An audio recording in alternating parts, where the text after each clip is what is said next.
That should work. Okay. It's the same as my artifacts. Yeah, let's just do it that way.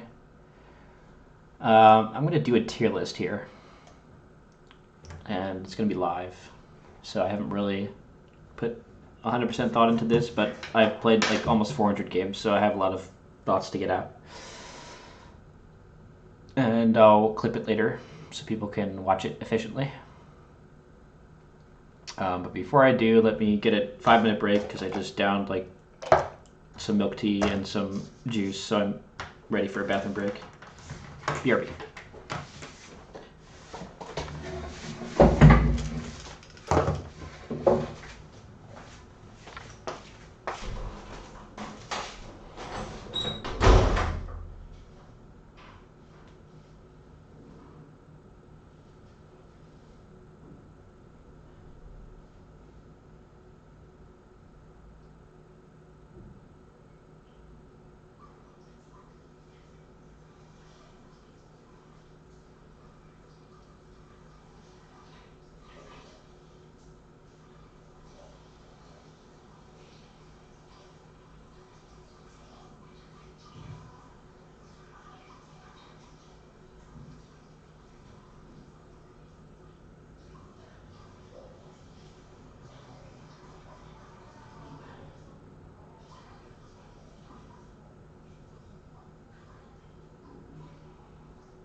Here we go.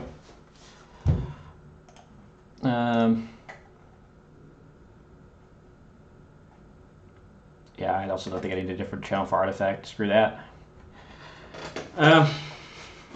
Okay. So thanks to whoever made this. Again, I am eminently surprised that there's already a tier list for this. And I'm so glad they have a function to search for tier lists that have already been made, because I did not want to go and find all these different thumbnails. And on top of that, they've included the passives as well as the actives on top of the hero, so I can remember those easily. At least, yeah, as soon as I see the icon, I'll know it. Alright. So, let's start the tier list here. Obviously, the tier list only applies to draft, because I neither have played nor care about constructed. Second of all, I guess I should set up what these actually mean. And let's see if I agree with what S means. OP heroes you really want to play. Fine. Good heroes you want. Fine. Decent heroes that can be good with synergy. I don't think synergy is important. I think just decent heroes that can be good. That could include through synergy, through counter picking,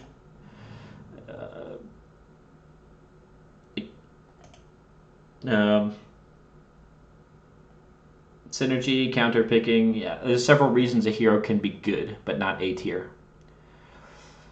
Bad hero with little presence in the game is C tier. Well, maybe we need one more tier then. Can I just get another tier then? I mean, I guess we already have S, A, B, C. That's fine. That's fine. I was thinking it would only be 3 tiers, A, B, C, but I forgot S. Okay, so 4 tiers is probably fine. And I don't have enough experience with this here to form an opinion. Fine. Apostrophe, though. Let's fix their grammar there. Okay. And it looks like they are organized by color, or what? Or random. Axe, spin, they're not alphabetical. Looks like it's fairly random then. Fine. maybe I'll just pick them out by color myself. Okay, any questions before we get started here?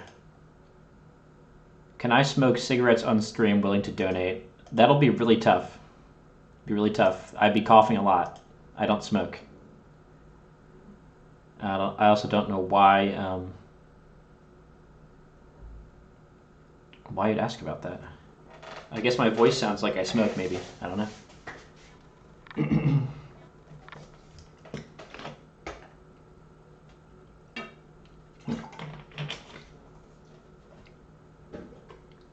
I want to see it for a laugh. That's not going to happen.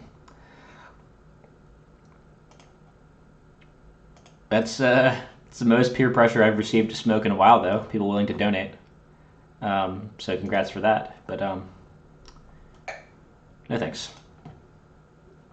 Okay, axe. Let's start off with the first one here. Axe. I think I'll just try to go by color. What do we got here? Background color. Move up and down. Nope. S, A, B, C is the order I want.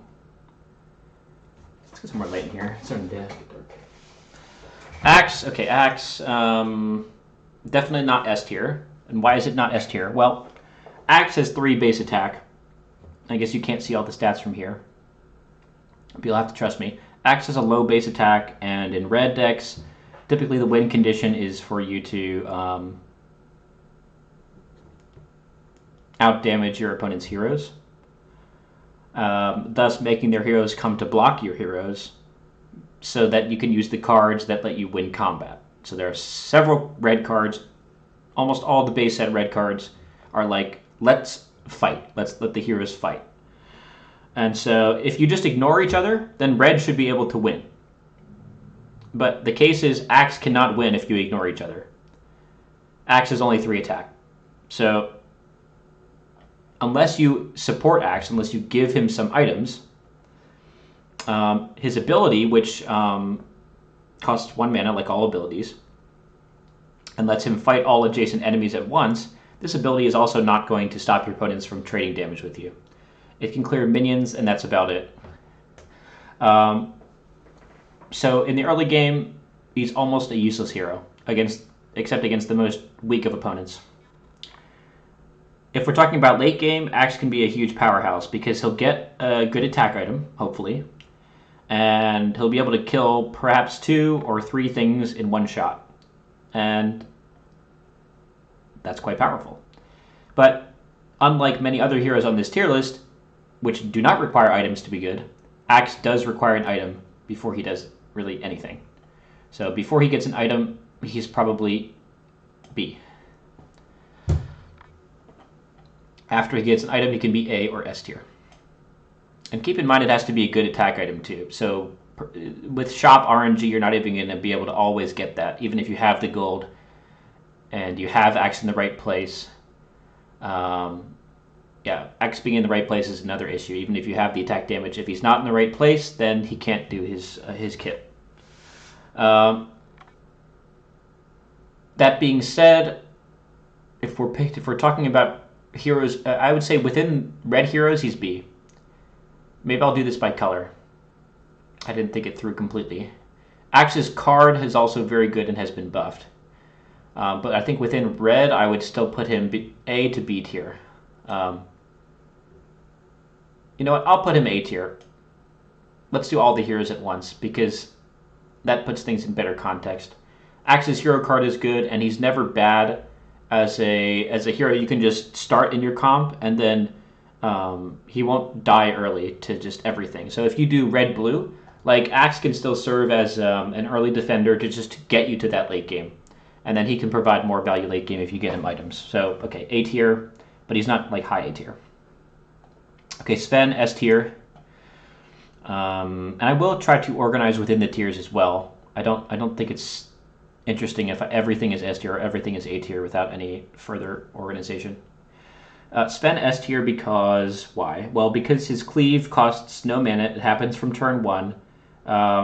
He can farm heroes turn 1. His hero card makes him better.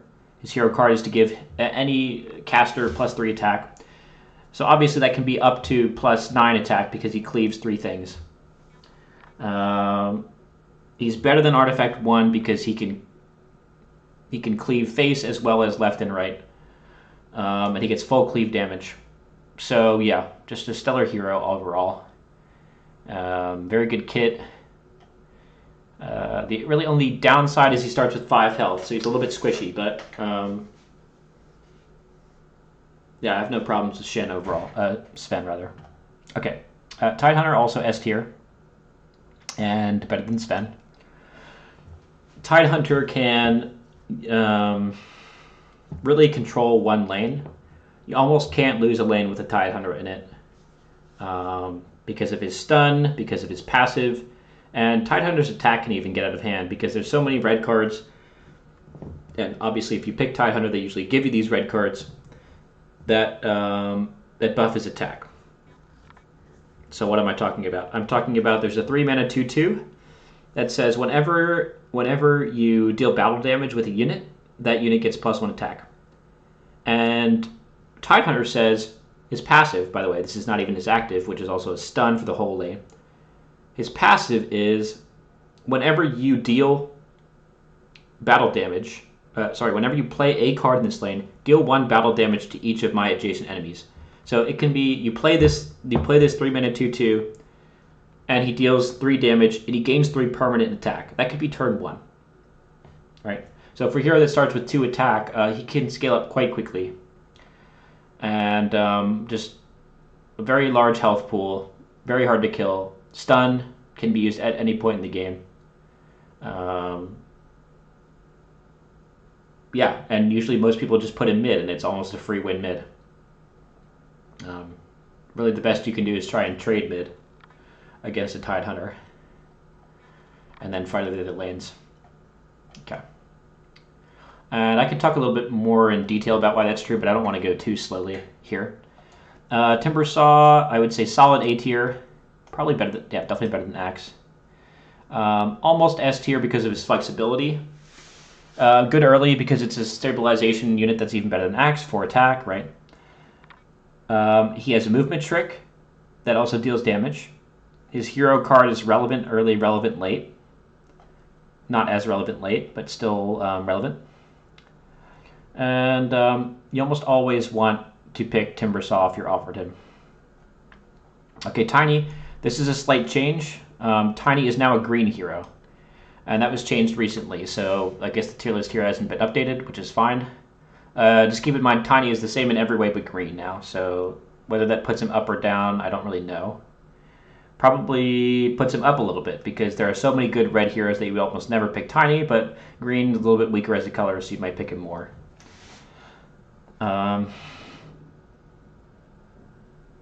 Right, Tiny, yeah. Tiny is very susceptible if you don't have initiative when he comes in. Usually as soon as the turn he comes in, you immediately want to press the grow button, and that's turn 3. So you always want to play Tiny last. And the reason that hurts Tiny is because, well, there's a lot of heroes competing for the last slot, and there's a lot of OP abilities that come out on turn 3, which is the 5-mana turn. So, and a lot of them can kill Tiny as well. So if you don't have initiative when Tiny comes in, it's possible Tiny will die immediately, and you won't get to grow. And if you don't get to grow, then the next time he comes in 2 turns, he won't be strong enough to fight, and he might die again. Or his grow might not matter anymore, because you'll never be able to press grow a second time that game. So it's a very risky hero. The fact that he's green now makes him a little bit better. And I'd say the worst part about Tiny is that his hero card is very overcosted. It's 4 mana. It should be probably 3 mana. So Tiny, B tier for me. He still can be good. Obviously, if you get to a late game situation where he's growing very large, and the opponents don't have a way to deal with that many stats, yeah, he's good. But it's tough to give him trample as well. So there's a lot of things in the game that just block damage by throwing a bunch of trash in front. And especially with the buffs to Prelux and another hero, Venomancer, yeah, there's a lot of ways to throw trash in front of Tiny and make sure he never actually hits face with his big numbers. And obviously his defense won't matter at that point anyway, either. So if you're going to play Tiny, yeah, you got to pair him with something that's going to make sense. Got to pair him with like a Centaur War Runner to deal trample damage. You got to pair him with a Legion Commander so you can use his extra stats to duel. Obviously, both of those are red now, so it's tougher to do that.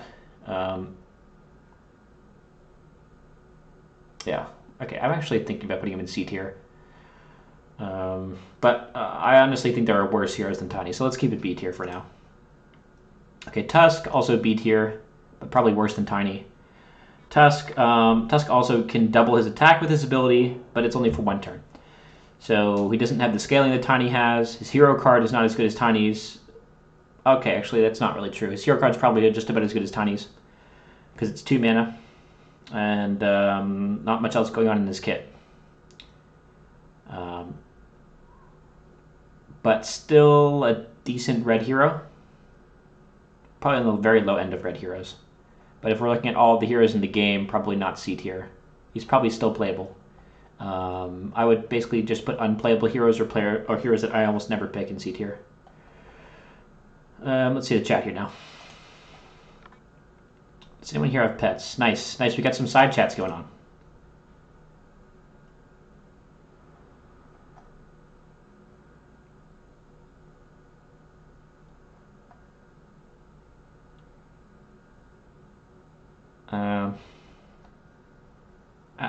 I love the smiley chat. It's very very random. I'm glad we're getting some side chat and random chat in here as well.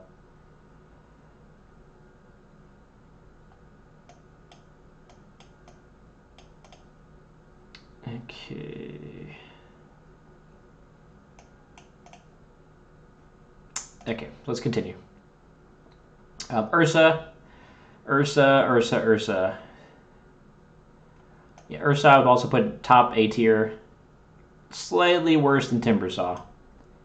Because better stat line, worse hero card, no movement trick. But Ursa does actually very, very well in the early game. Probably the best stat line you can drop down turn 1. And assuming you can actually line it up against the hero turn 1, which is not easy, but assuming you can, he starts to farm stacks of this armor debuff. So every time you strike something, it gets -1 armor for the rest of the game. So it can snowball out of control where you start to hit things early, give them minus armor, they die. When they come back, well, they're losing the game, so they have to keep blocking him, then they have low armor. Then late in the game, you can play some kind of spell or use some other cards, including his hero card, to finish them off even faster. So snowballing opportunities with Ursa are great, but also he's very dependent on fighting 1v1s. He can't do movement tricks. If you just throw trash in front of him, like Tiny, he won't do anything for the whole game. Obviously, it costs resources to throw trash in front of him every turn, so usually we'll do that early. You'll just do it at the end of the game. And, if you think about it, Tiny, after pressing grow 1 time, is a 6/8, and he starts as a 5/7, turn 1. So it's a much more valuable hero than Tiny for that reason. Maybe almost S tier with him, but probably not. Okay. Let's get the red heroes in here first so I can have an idea. Beastmaster.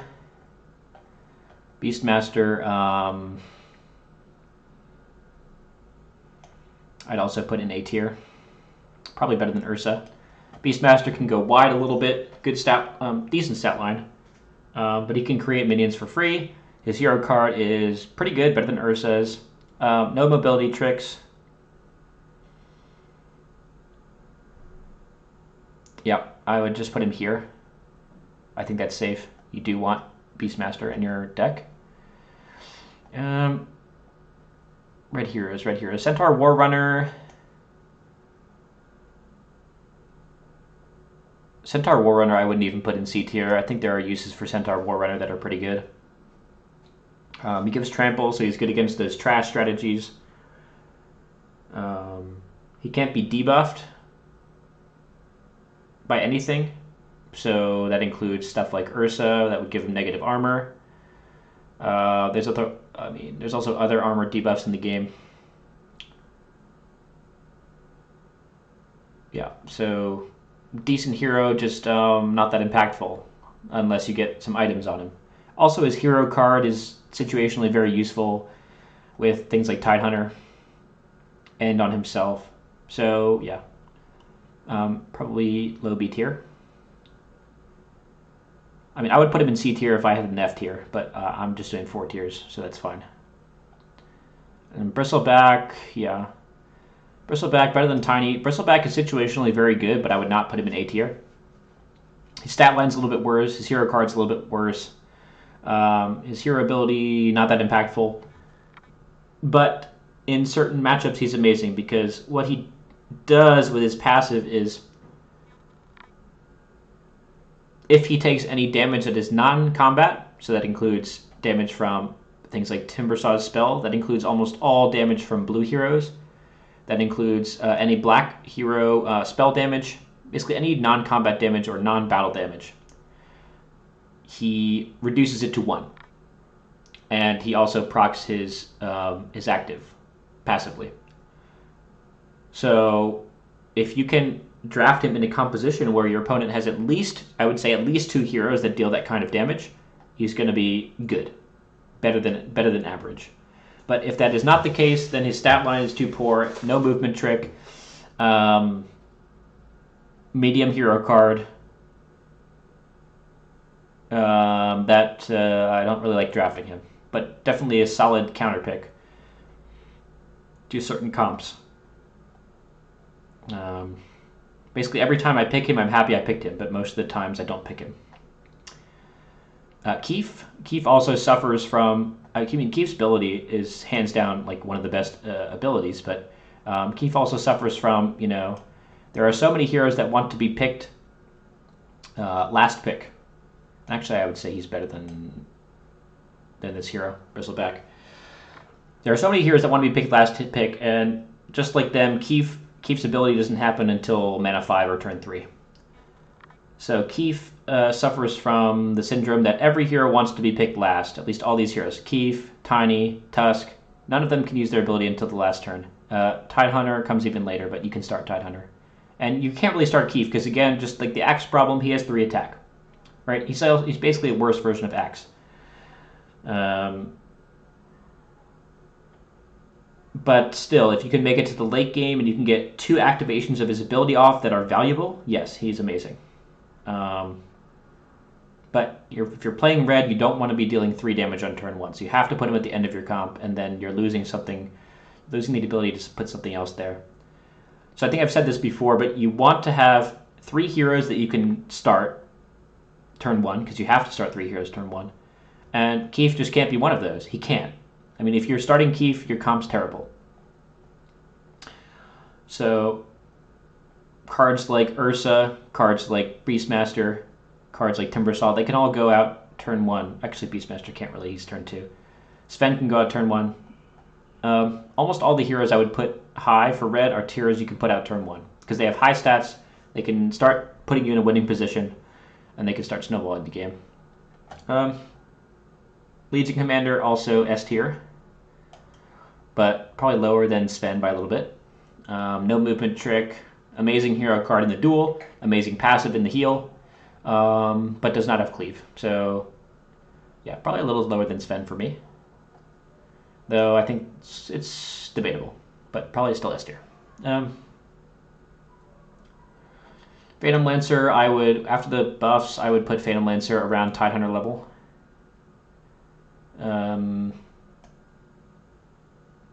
Maybe here, maybe slightly lower, but definitely above these. And already you can see red has 4 heroes in S tier, so you're almost always going to pick red if you have these heroes offered. Venomancer, yeah, he generates men every turn. He has no active, although there's a button here, I don't know what that means. Maybe he used to be different. But he generates men every turn. Those men also generate men. So if he is untouched, then you basically win the lane for free, right? You can block out anything like minions that are trying to go over the top, like Tiny, Ursa, and they also recently buffed his health by 1, and they buffed his hero card. So he has more sustainability, he has more flexibility with his better hero card. I guess they're trying to make him playable and constructed, but most of the time he's just able to take over the game and draft.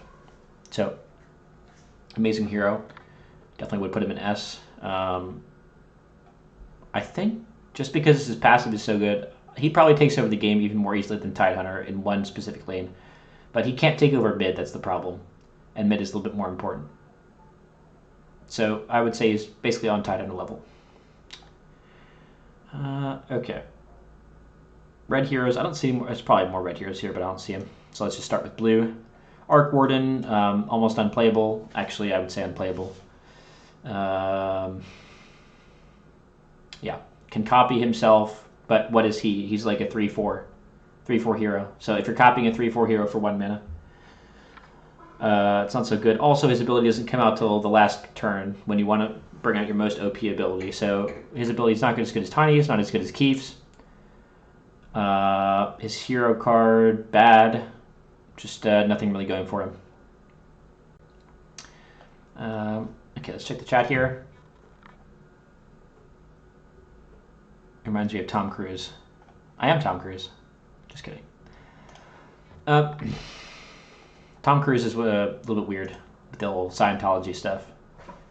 Not a fan. I mean, I'm a fan of some of his movies, but not a fan of the individual. Okay. Acting is good, though. Crystal Maiden, not S tier. Probably A tier somewhere. Probably better than Axe, but worse than Ursa. Obviously, worst stat line in the game on Crystal Maiden, but she's a passive where you get 2 mana every time you play a spell or enchantment in any lane, which is crazy. It has to be drafted around. You cannot just play her randomly, but the upside is very much there. And her hero card fits her kit, and then it frostbites a unit for 2 mana. So it costs 0 mana if she's in play when you play it, because you get the 2 mana back, and it helps to disarm an enemy unit so that she won't die, or another blue hero you have that needs to stay in play won't die. So it's very good to have her hero card when you have her, which is the sign of a good hero, probably. So I'd put her in A tier. Earthshaker, I mean, before I hated playing blue, but they keep buffing blue, so he has to be S tier by now, because there's so many good blue options to pair with him. If he's the only good blue hero, then he doesn't make as much sense. But now that there's other good blue options, yeah, fine. And probably better than Legion Commander. Probably on par with Sven. Definitely worse than Tidehunter. I'll put him here. Obviously, amazing board wipe, amazing ability, good passive. Can't really ask for more, but obviously he is a blue hero that doesn't do anything until turn 3, turn 4. So yeah, you can get wiped out of the game before he can do much. Sometimes, but if you draft around him, yeah, high S. Imperia, I would put like the bottom of B tier. Very good if you pair her with specifically this card. Otherwise, useless, or not useless, but much worse. So basically, in some situations, equal to Ark Warden, but in other situations, not. So it's the bottom of B tier. And her mechanics are based on getting more attack if you reveal cards in the opponent's hand, and you can't reveal that many cards with just her. So you need help.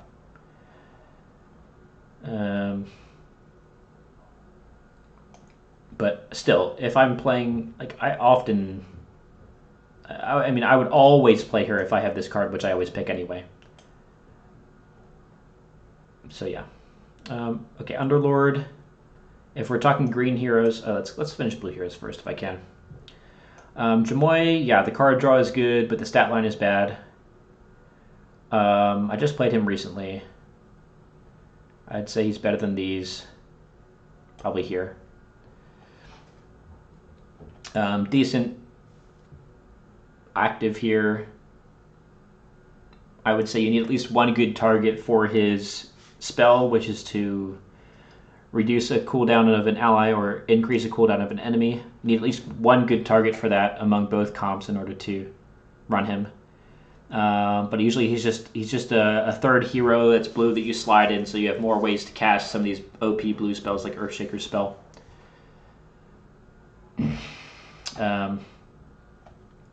Kana I never pick, though I think she's better than Ark Warden. Problem with Kana is she feeds all of your minions into one lane and then transforms them into Hounds of War. So you can theoretically take down a lane fast, but you're giving up the other 2 lanes to do so. And as we know in Artifact, well, if you lose 2 lanes and win 1 lane, that's bad. I guess the idea with her is to take down the lane fast, and then you can go back and take down the other lanes. But the problem is, when she summons all those minions into your lane, when she transforms them into Hounds of War, each of those minions counts as getting killed. So that's 3 gold for your opponent every turn. 3 gold, 3 gold, 3 gold. And if you're not taking advantage of her passive because you don't have enough space in that lane to do it, then why did you pick Kana, right? She's a 1/9, pushes almost no damage by herself. So she has to push damage with the Hounds of War. If you're doing that, you're giving up the other 2 lanes. I mean, it's not necessarily true that you'll lose them. It's only 1/1 minions per turn in those other lanes for your opponents. But you're certainly hurting yourself. So you're hurting yourself. You're really helping yourself in that 1 lane, but you're also giving away the 3 gold every turn. And her hero card is not stellar either. It's sort of an all-in blowout card that can just get wrecked by most things. So don't like her. And also, your opponent knows what's going on if they see you playing a Kana. It's easy to adjust your game plan based on her. So I can't remember ever losing against a Kana. I always just adjust my gameplay accordingly. Okay, yeah, Luna. This is going to take quite a while, isn't it? Let's check the chat. No one in the chat saying stuff. Okay. Luna. Luna is not as good as Earthshaker. Probably around Crystal Maiden level. But a little bit less useful. But better than Axe, I'd say. Crystal Maiden's good with many different blue heroes, but Luna, while good, does require more drafting around. You need to almost necessarily play red-blue if you're playing Luna.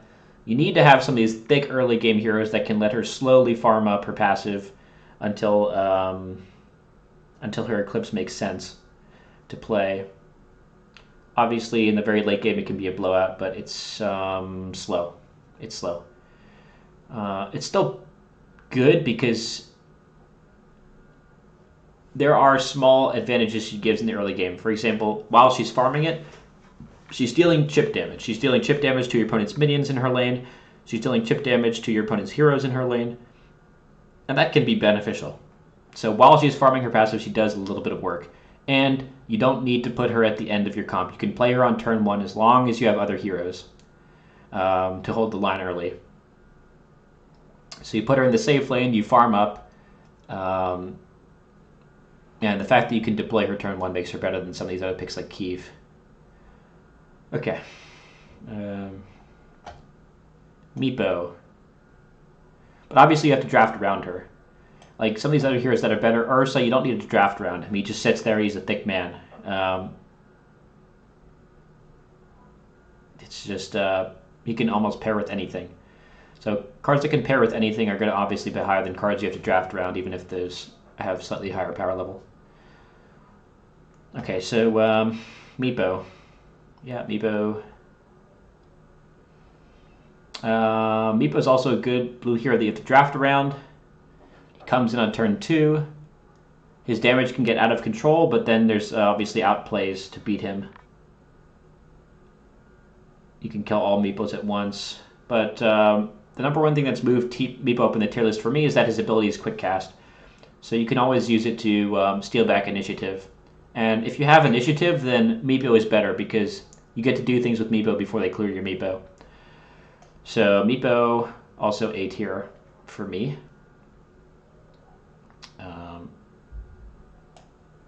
Probably right behind Luna. Ogre Magi, pretty much situational. probably here. Here's the problem with Ogre Magi. He sucks. Yeah, decent health, bad attack, but unlike a lot of other blue heroes, he doesn't blow up the game all at once. You need to have, like, he's not like Earthshaker, where as soon as you bring Earthshaker, you have this late game unlock. His hero card did get buffed, but it's still a slow victory, and in order to get maximum value out of him, you have to have something like Crystal Maiden Ogre, where you just farm more mana, then use the more mana to use the multicast, and so it's very situational. But you can definitely pull it off. He's definitely still B tier, but you have to play it right. Okay, Pierpont, I want to say S tier, but like here, S tier. I think I've talked about him recently in all the games, but for those who are watching this standalone, he gets to see the opponent's hand as a quick cast. His attack gets buffed because of that. His hero card is a large minion, which is unheard of in blue. So he gets to play a large blue minion, and it gets discounted by how many cards you've revealed. So his kit works together perfectly. It's a well-designed hero. Good early, good late. Yeah, just S tier, honestly. I like it a lot. Lena.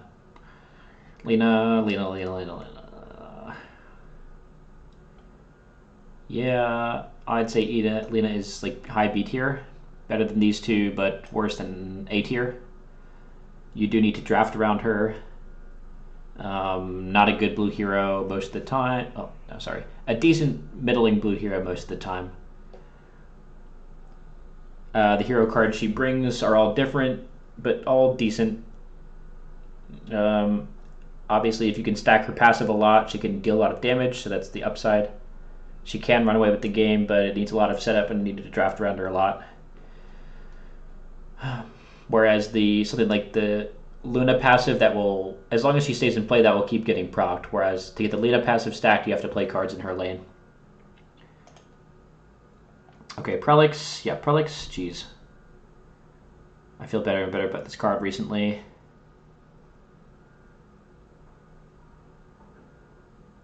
Probably here. Prelux, absolutely insane. And the only reason I'm not putting her higher than Tidehunter is because I just have too much respect for Tidehunter. But it's honestly probably true that she could be better than him in draft. Just the amount of garbage that she spits out. She can throw down barracks. They also send out one minion every turn. You can just lock people out of the game. They'll never be able to hit face.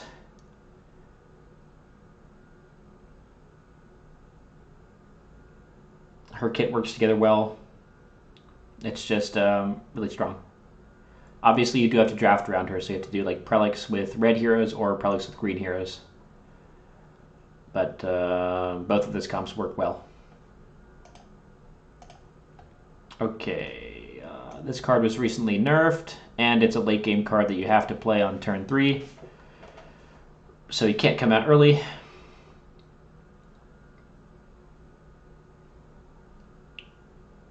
But he still has a quick cast spell. So probably here.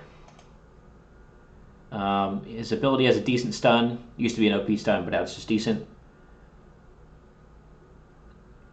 Hero card is good. Stat line is bad.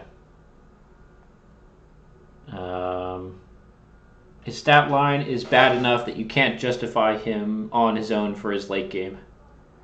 His late game is decent, but he also dies instantly. So much worse than things like Earthshaker. Worse than these other things here, because they don't require being played on turn 3.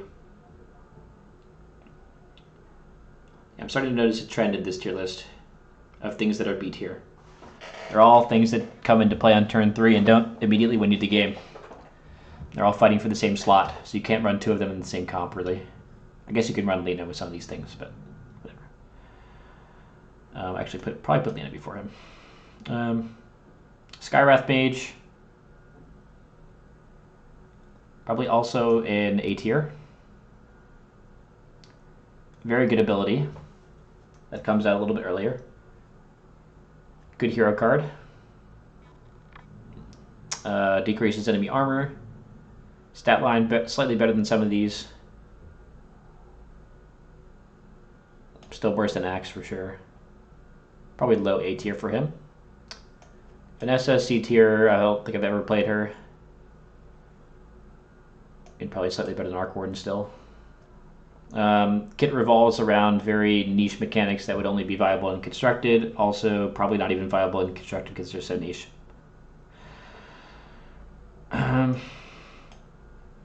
She's something you would want in like a hardcore control versus a hardcore control matchup or something like that. Actually, you know what? I'd say she's better than Kana because her ability does give quick cast. And quick cast is very valuable. Even if you're playing a hero that does nothing except give quick cast, it's probably still better than these two.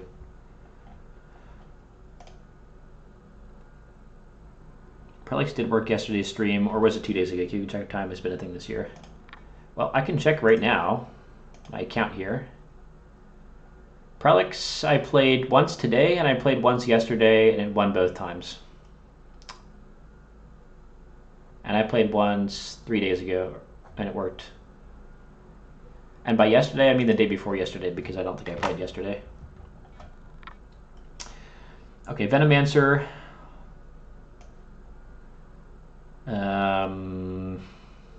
Also S tier now. It's one of the minion generators, which I placed at S tier. Is it all the way down here, or is it better? I'd put it at the bottom of S tier. It also spits out minions one every turn. Now active required. Terrible stat line, but the minions also scale. The minions deal damage every turn in front of them, and importantly, if your opponent decides to give up the lane, they also take extra damage from the minions on their face. So, yes, Venomancer can quite easily steal a lane if your opponent isn't paying attention, much like Prelux or the Phantom Lancer, but just not quite as well.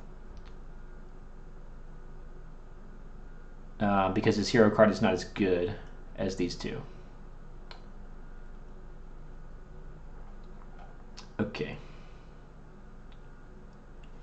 And Zeus. Zeus, pretty good. Takes a little bit more setup than these like free win heroes. So probably put him at the top of A tier. Good hero card. Good passive with the 1 piercing damage. Poor stat line, but is carried by his hero card. So, yeah, just a strong hero now that it got buffed.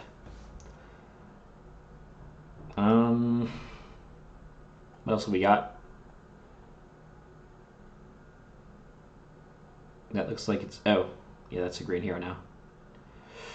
Yeah, okay, so that's it for red and blue. And it looks like only blue has some absolutely terrible heroes. I would still almost always try to pick all S and A tier heroes. So blue heroes that I would pick normally are just these. And I would situationally pick some of these. So I'm going to add situationally here.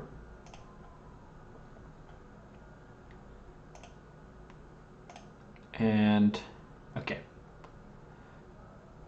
All right, let's go to green. Green, right, Underlord, also S tier. Very good stat line, very good active, but you don't need to use the active early, which is important. It's a late game active that can transport him and all other heroes in one lane to another, so it's like a multiple blink dagger. Obviously, sometimes you don't want to transport all the heroes in that lane, so that's the downside. You must transport them all. But still, you can focus down one lane hard with him, for example, mid, and then transport everything to another lane and just take it over. In addition, his hero card offers reduced damage on your tower, helps to win trades, gives him infinite attack scaling over time. and it's just quite OP. So in a vacuum, I'd probably put him like here. Probably all but the most OP cards are unfavorable against him.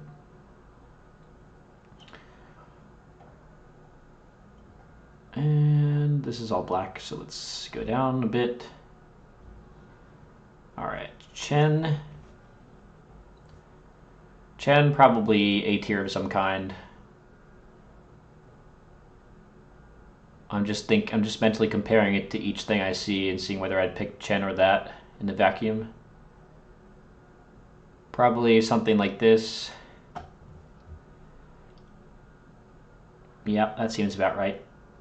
So good ability to steal minions. Obviously your opponent has to have some kind of minions to steal. But at worst you can steal base minions, which are 1/1s that then he buffs to 3/3s because they get +2/+2. His passive heals your minions after combat. So it's extra synergy with the stealing. And his hero card is situationally very good because it buffs all minions, all heroes by 4 health until death. So if you play it on turn 3, for example, then until death, all your heroes, as long as you haven't lost any yet, just +4 health. So that's good. So also for that reason, you can totally shut out certain comps, like blue-based comps that are looking to win with something like Zeus. Yeah, like you play his hero card and it's better than Zeus's damage, which is 4 health, and Zeus heals 3 to all heroes. So as long as you get there first, like he just beats Zeus, right? But obviously it's a counter pick to a very specific situation. But still, it's just generally useful as well. Okay. What else?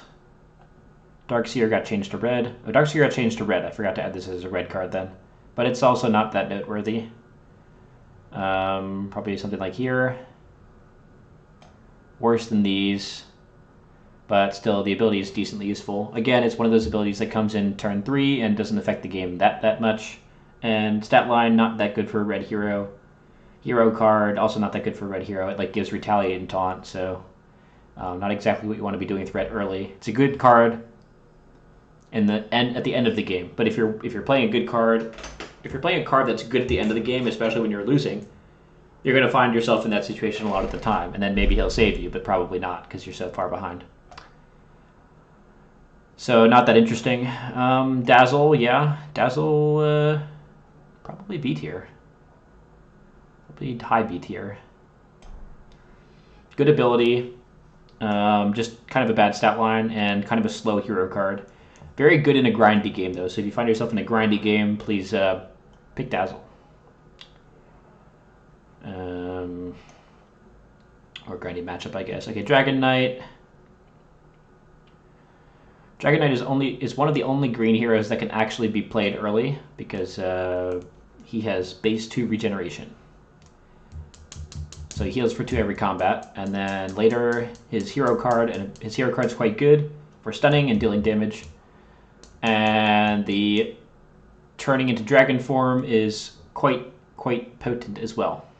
Gives him cleave and a lot of extra damage. So yeah, probably the end of S tier, I'd say.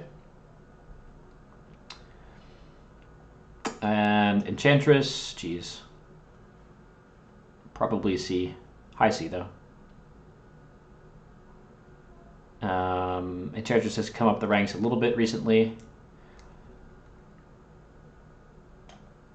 Probably feel okay putting her here. Better than Dazzle. Not as good as A tier units. Definitely, like if you have to play a filler green hero, I'd be happy to have her. Just not as good as the other ones. Drow Ranger, yeah, give me some of that Drow. Definitely S tier. Let's go where? Probably here. Nothing can touch these top 3 for me right now, but Drow is pretty much... I mean, it's between Drow and Underlord, right, for the top green hero.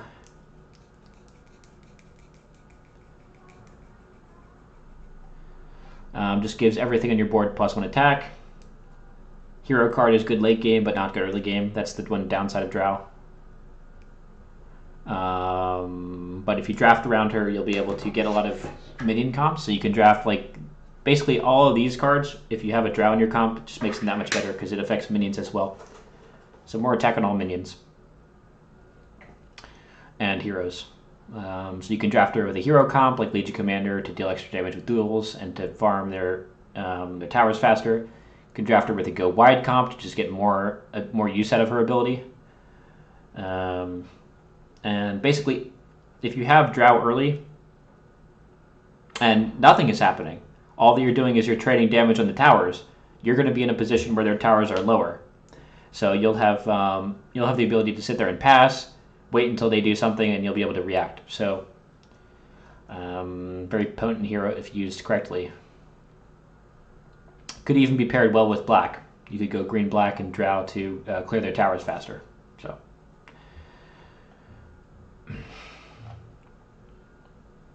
Farven, yeah. Farven gets extra attack based on how many creatures you have in the lane, but often the extra attack doesn't matter because of comps that just sit there and block everything, or the fact that he only has 5 health.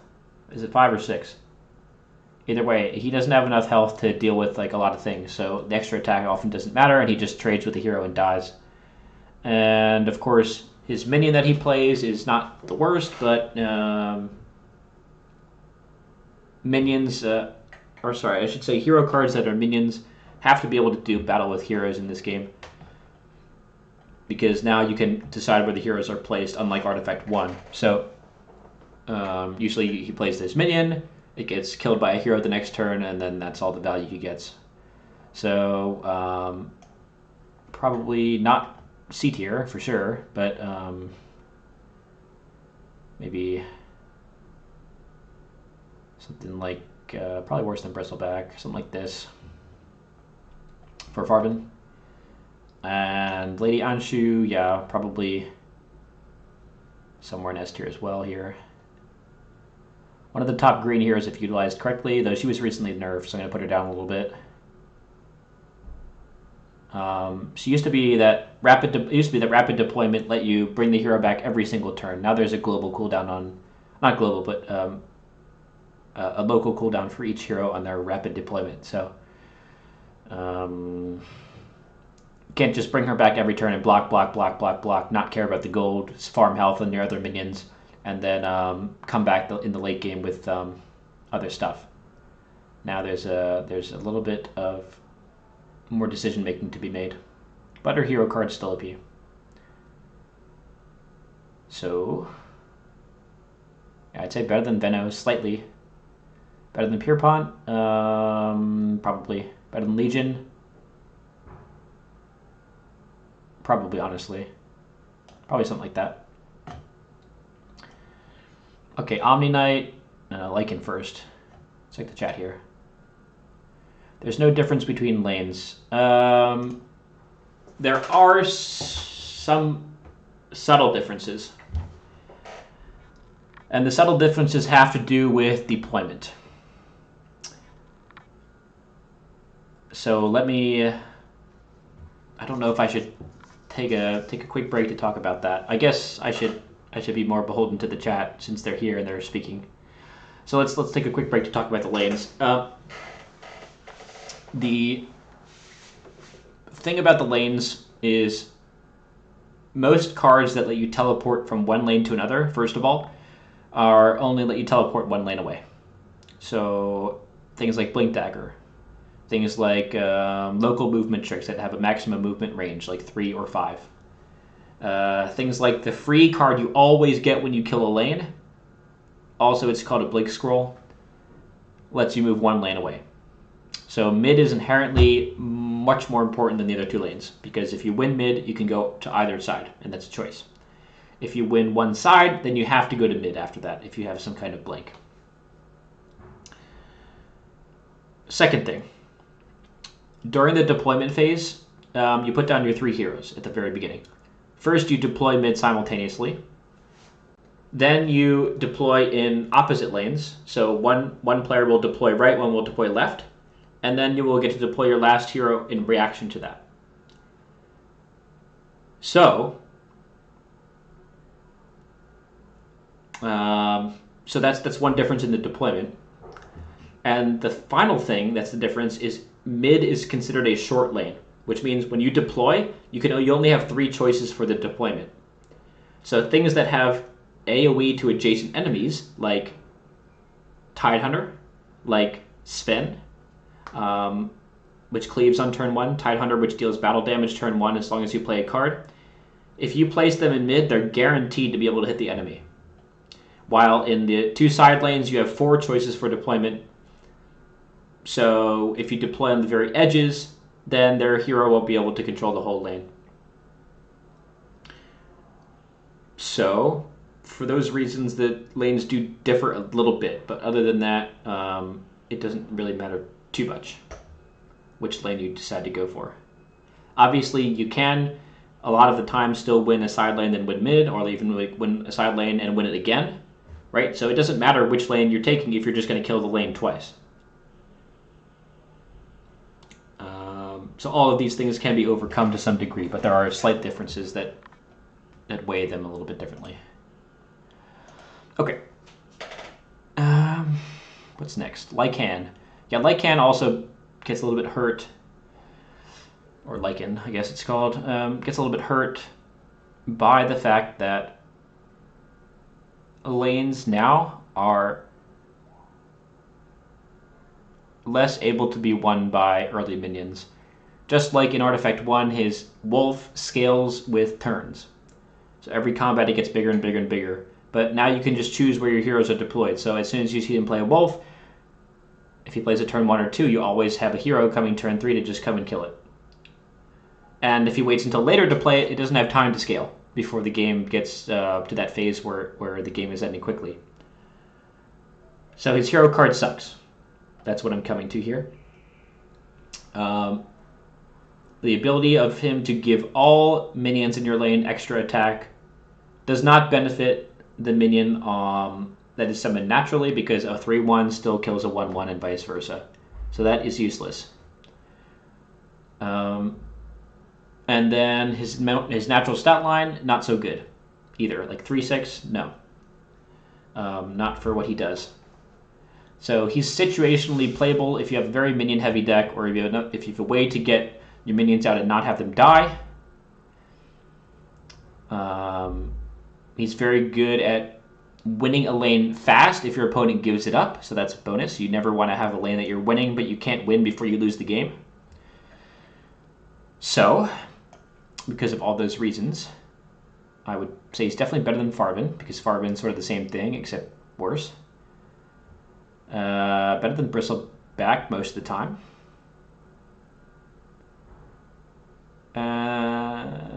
Is that even true? Probably not. Probably I'd say he's better than Farven, but worse than Bristleback. Bristleback at least always can do something with his passive, right?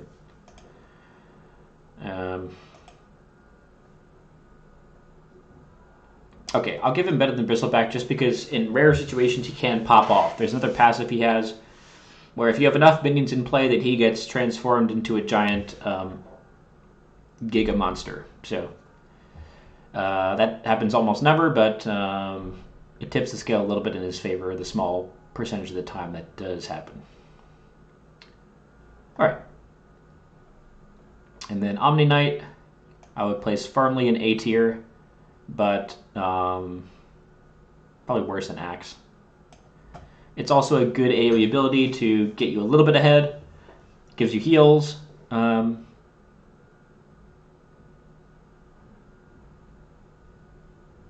But it cannot push damage, right? 3 attack. It's a 3/9.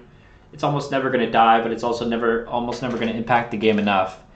There obviously are situations where it can completely blow your opponent out with his hero card. His hero card can give quick cast, and his hero card can purge. So anytime you need quick cast, you can use it. Anytime you need to purge, which is actually very rare, it also is OP. And it's for 1 mana. So what types of things would you want to be able to purge? Well, you'd want to purge. Like I said, this hero, the Underlord, scales its attack infinitely. You could purge that off of him. What else would I like to see purged? Well, this hero gives stacks of health. That can be purged. What else would I like to see purged? Anytime your heroes are stunned, you can purge it off. But obviously, if you stun him and he's the only green hero... Actually, no, sorry, they changed the rules on that recently. Right, so he got a little bit better. If you have another hero in the lane that is not green, you could still unstun him with the purge card. But since it's such a reactive card and it's 1 mana, well, if you save it in your hand the whole game and then you get to use it once at the end of the game, it's not as good as a card that you can use early game to snowball. So, solid A tier. Another advantage of him is you can start him. You could run him as an opening hero and then save your later slots for some of these heroes that are more situational. So, yeah, fairly good stat line, decent hero. I would be happy to pick him in green if I were offered no better options. But as we can see, there are already several better options. Okay, this card, the Outward Devourer, gives mana. And I'd say it's in solid bottom of A tier.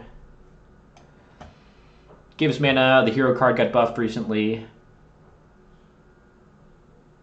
Terrible stat line, obviously, but situationally is good, right? Because you can power into those mid-game thrusters like the Thunderhide, not the Thunderhide pack, whatever the other Thunderhide is that I kept playing against today.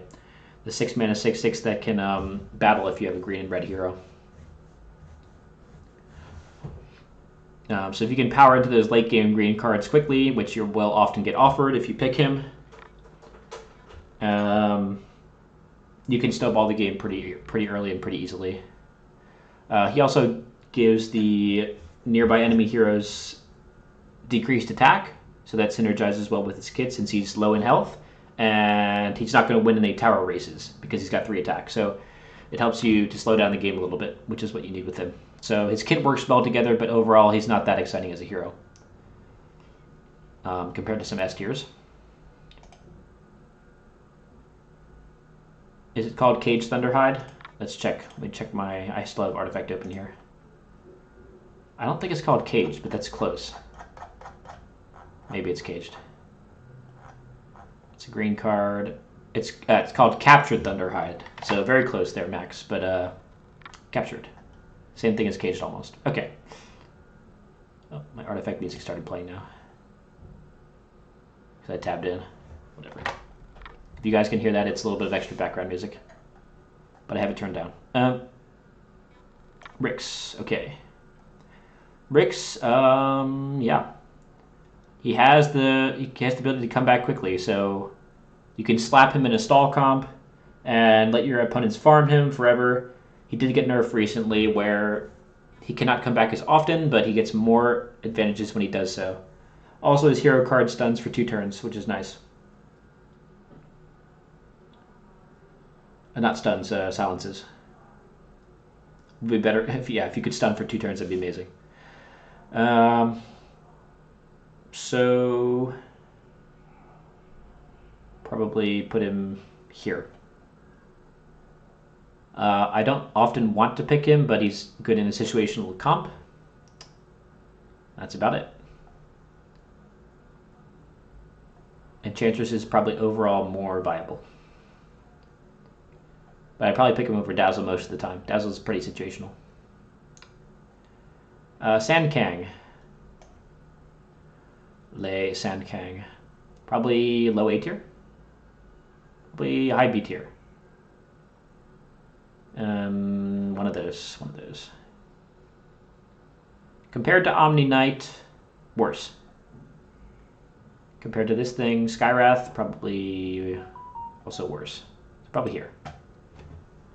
Good stun, good hero card that got buffed recently, bad stat line because it has low attack, so it needs to be combined with other late game effects. It cannot farm towers fast enough on its own. So you need to be in a comp that wants a late game stun. You need to be in a comp that wants basically wants to stall. and already has the tools to win the late game. And also, his ability can't be used until turn 3, so it's in the same air. It's got the same problem as Keith, same problem as Rubik, same problem as Tiny, except it's a little bit better. Okay, what you get out of it is a little bit better. So, yeah, that's why I would put it in A tier instead of B tier. Tree, yeah, Tree should be high A tier. Obviously, starting turn 1, it has a passive that makes your minions win fights. So you start snowballing the land on turn 1. Decent health pool, so he's not going to get cleared early. Decent stall against enemy heroes. And then also his hero card, while bad late game, is good early game to ramp you. So, yeah, I'd always be happy with one in my comp. And you don't need to build around him. You can start him. So for that reason, probably high A tier. Compared to Dragon Knight, probably pretty similar to Dragon Knight, honestly. But I'll keep him in A tier because there's really nothing broken he can do.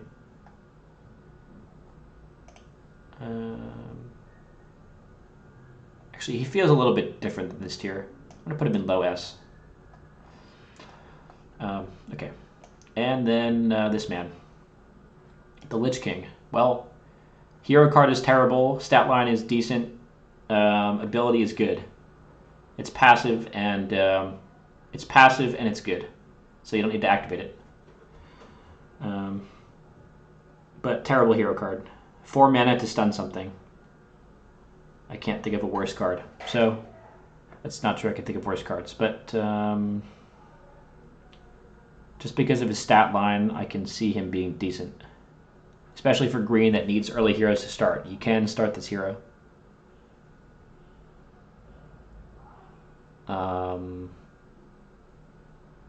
But overall, in the whole context of the game, I'd say he's worse than Ursa. But in green, obviously, he's pretty good.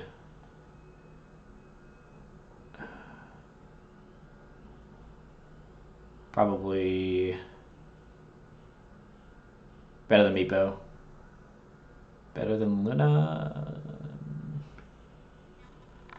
Yeah, fine. All right.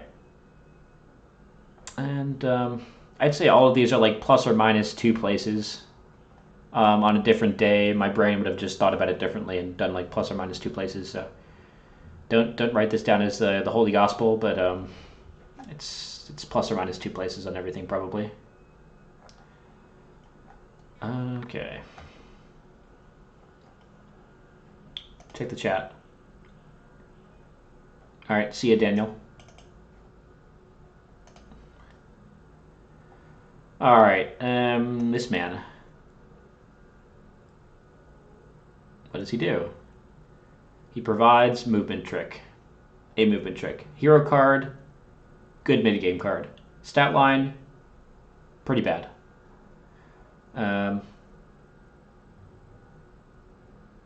Provides no AoE.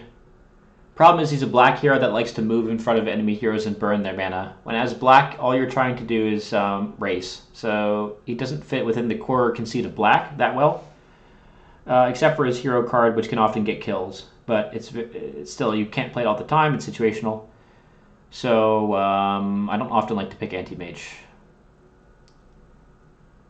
Probably worse than Keith. I'd almost pick him as like a last black hero in a comp.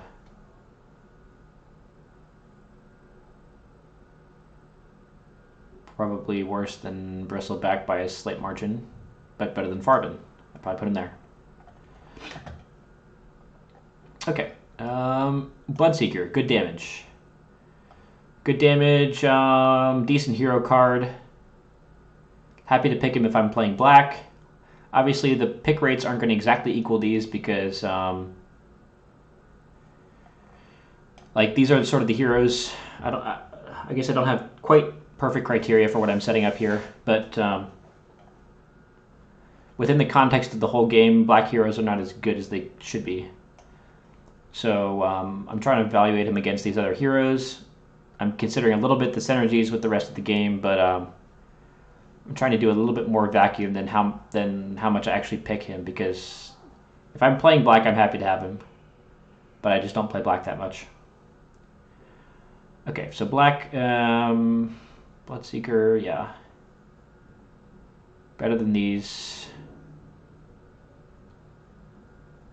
Yeah, probably like here.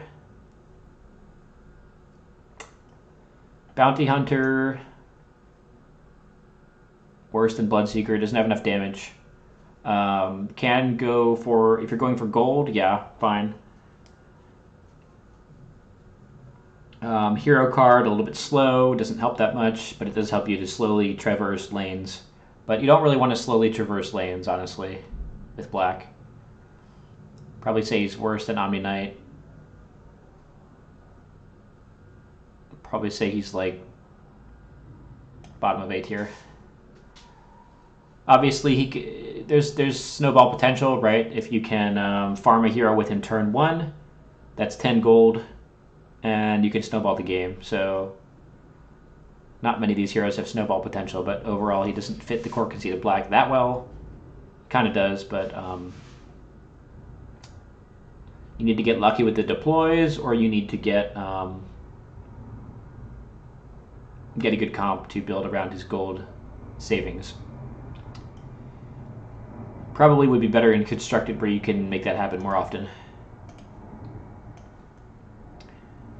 Okay, lay Death Prophet. Yeah. Death Prophet, very, very strong late game card. Can hold her own early game and farm. But if you don't make it to late game, you'll die even faster, because she can't fight heroes, obviously. 3/3 stats with 2 regeneration is not good enough. But her late game value is, she's similar to a blue hero, that you could blow them out late game. But the blowout is not as good as something like Earthshaker or even Zeus. It's not as good as Zeus because it costs 8 mana. 8 mana for her blowout card. While Zeus costs 5 mana. And obviously in this game you're sharing mana between 3 lanes, so 8 mana is like so much. Obviously it's a very good payoff though. And her early game minion farming is good. So I'd say she's on the level of Omni Knight. Perhaps slightly better. Good late game character. I'd be happy to have her in black if I'm drafting a late game black deck. But again, like if you're playing all black, you can't be playing her, because all black needs to focus the face. You need to play like black. I mean, there's some black late game heroes like her, so you need to be playing black, like black red, or maybe black green. Maybe black green, yeah. It's a better stall comp. Alright, Debbie. Debbie is sort of your bread and butter black card. Gets the turret damage in fast. Not that good at fighting other heroes. But the way the deployments work, you can always force her to farm turret on the first turn, which is great. You do need to draft around her to make that happen, though. So probably A tier. Probably better than Death Prophet in most situations, but actually maybe a little bit better than Axe. Something like that. Okay, Lich, yeah. Lich is one of your bread and butter late game black heroes. I mean, I just said bread and butter for 2 years in a row, but weak stat line, some mana regeneration, some card draw, and then problem with Lich is his spell is actually not that good. If you compare Lich's spell, which is 6 mana, with Earthshaker's spell, which is 6 mana, his does way, way, way, way less damage. It is a little bit better than an Artifact 1, though, because in Artifact 1, armor counted for every hit. And in Artifact 2.0 beta, armor only counts once per turn. So once you hit him with 1 instance of Chain Frost, then the armor doesn't matter after that. So if you set it up properly, it can still almost clear a board, but Earthshaker will pretty much always clear a board. and his kit is better, and his stat line is better. So definitely can't be S tier, but I would put it in A tier somewhere. Worse than Zeus, worse than some of these other things, better than Bloodseeker, more useful, so probably like that. Okay, Marana. Marana is generally useful, but does not stand out that much. Her hero card was recently buffed. Worse than Lich, probably slightly better than Debbie because she has a movement trick. Debbie can be good very early, but then get locked out because there's no movement trick late game. Whereas black heroes that have a lot of movement tricks don't get locked out late game.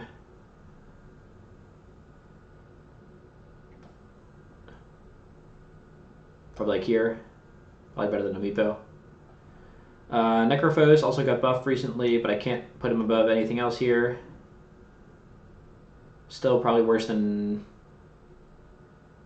Amiibo. Better than Debbie slightly.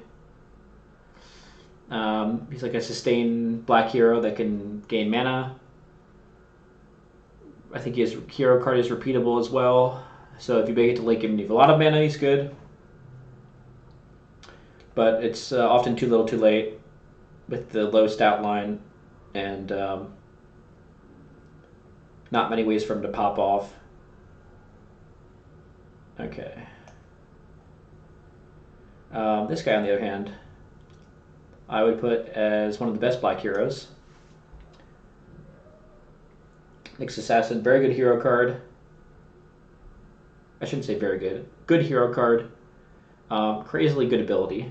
He can go to any lane and hit it for 3+ his attack damage against the unit he's attacking. So that's one of the reasons Tiny is so bad, because Nyx can farm him as soon as he comes in. Not a great stat line to start, but since Nyx is farming heroes so easily, you can get items more easily, and so the stat line doesn't matter as much.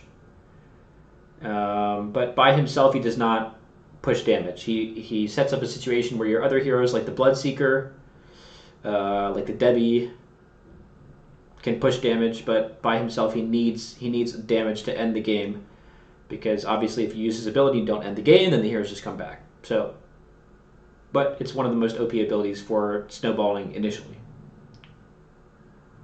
So, good hero. But obviously his ability can't be used till turn 3. So, of all those heroes who can't be used until turn 3, I mean, he's one of the best, but can't snowball you from turn 1. Okay, Phantom Assassin. I can't put her in S tier as much as I'd like to. Probably slightly better than Bloodseeker because she's better turn 1. Probably overall worse than Lich. Compared to Chen,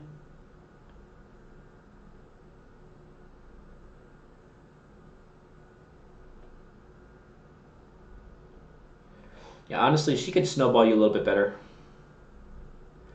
You can get kills with her. So she's similar to Bounty Hunter, but she just has a better stat line. Can't snowball you as hard on gold, but then her 5 mana card comes in and kicks hard in the mid game, so you can end the game.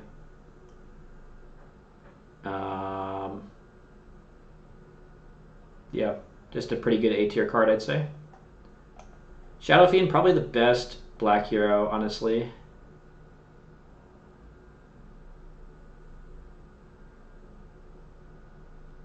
Shadow Fiend can really get out of control and deal a lot of damage fast. I wouldn't say it's better than Dragon Knight, but I'd say it's better than the tree. Also has a good active ability for dealing even more damage. And it synergizes with this hero card, which gives nearby enemies negative armor. Alright, Sniper. Sniper B tier for sure. Just terrible stat line, terrible hero card most of the time. Good ability, but a lot of times your opponent can just kill him before he uses his ability. Has to be played as the last hero in your comp because his ability can't be used until turn 3, and his stat line's terrible. So worse than Enchantress for sure. Worse than Rix.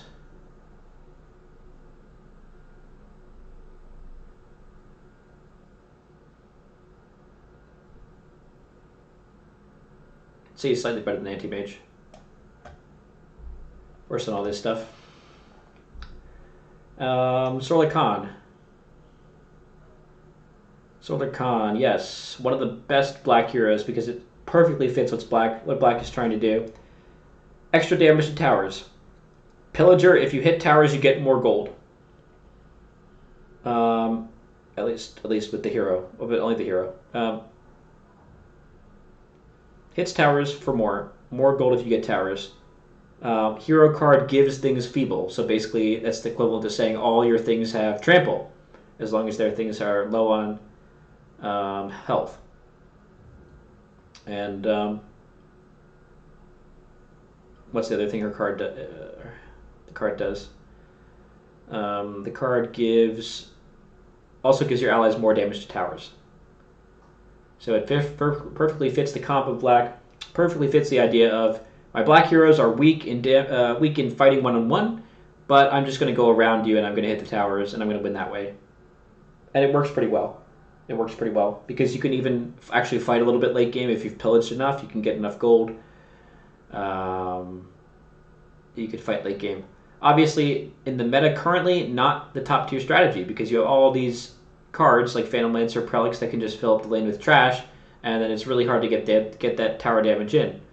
But still, the hero card compensates that somewhat because it gives the trample. So, I'd say it's a perfect synergy with Nyx because Nyx puts you in that position, and then Sorla Khan can help you farm those towers and end the game quickly. I'd say it's better than the tree, slightly.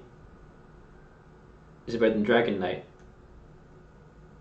I'd say, yeah, I'd say it's better than Dragon Knight. Okay. Storm Spirit got nerfed. Hero card got nerfed by 1 mana, and its functionality got nerfed as well. Other than that, that was all that he had going for him. Stat line is medium to poor. Still gives some movement tricks, and can be good late game when you have enough mana to keep casting the hero card. But it doubled in cost. Like, the hero card used to say 1 mana move to any position and drop his ball lightning, right? Now it's 2 mana move to any position and drop the ball lightning. And you used to be able to keep recasting it, and you still can, but now if you want to cast it 5 times, it's 10 mana, not 5. So you really can't pop off with it until the super late game, and which does not fit the plan of black. So you have to cast it early for less value, and he's not compensated enough for that currently in the metagame. So I would say better than Sniper, worse than Bounty Hunter. Probably C tier. Worse than Kiev, yeah. Probably here. Okay.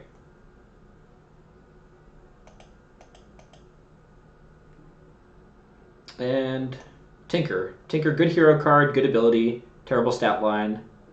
I'd still say A tier somewhere. Better than Debbie, probably. Better than Marana, probably. And worse than Luna, probably. So that's what we do. Yeah, these tiers are getting pretty big. Maybe I should have added a tier. The new one, Rick's Oathbound. Pretty good stat line, right? 6-3. He's silenced all the time, so he can't cast spells, but his hero card compensates that somewhat. And most importantly, he fits the black strategy very well of farming the towers early and often. Also comes back when he dies, so even better at doing that because he can reposition. So, honestly, I put him better than Phantom Assassin because Phantom Assassin is a little bit counter-synergetic with what Black's trying to do. Better than Lich King or Lich? Yeah, maybe. Better than Ursa? Yeah. Better than Beastmaster? No. Put him right there. Pugna, yeah. Pugna. Probably C tier or B tier down here.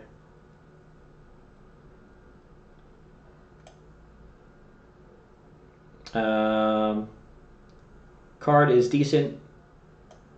Passive is not that great. The nice thing is he does not have an active, so his passive just works all the time. So for that reason, probably put him above Tiny. He can be started as well, but the stat line is just poor. 3 attack. 3 and 4. The difference between 3 and 4 attack really is the cutoff in this game. If you can deal 4 attack, you can actually farm towers. If you deal 3, you're just not strong enough, and you have to compensate with other ways, and he doesn't have enough other ways to compensate the low attack. And the Winter Wyvern, hero card is good.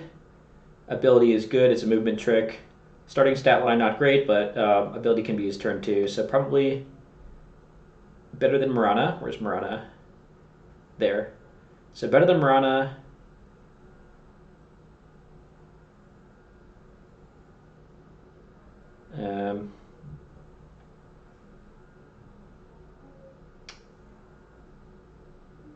Probably like here. All right, so as an overall thought here, let's just take a look at what I have created. Check out the stream here. Okay, down to a low number of viewers again. That's okay, you can watch it later.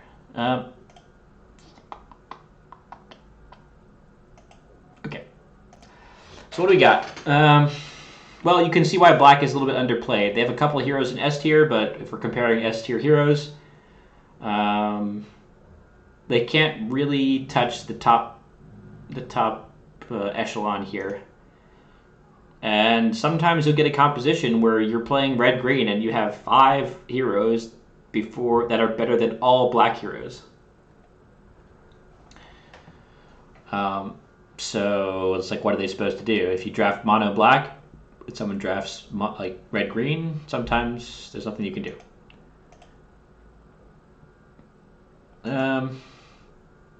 What else?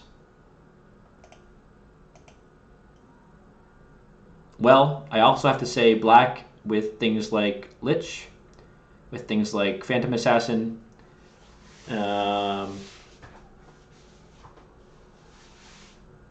killing heroes isn't as good as it used to be, because now heroes of other colors can... Well, I should say stunning isn't as good as it used to be.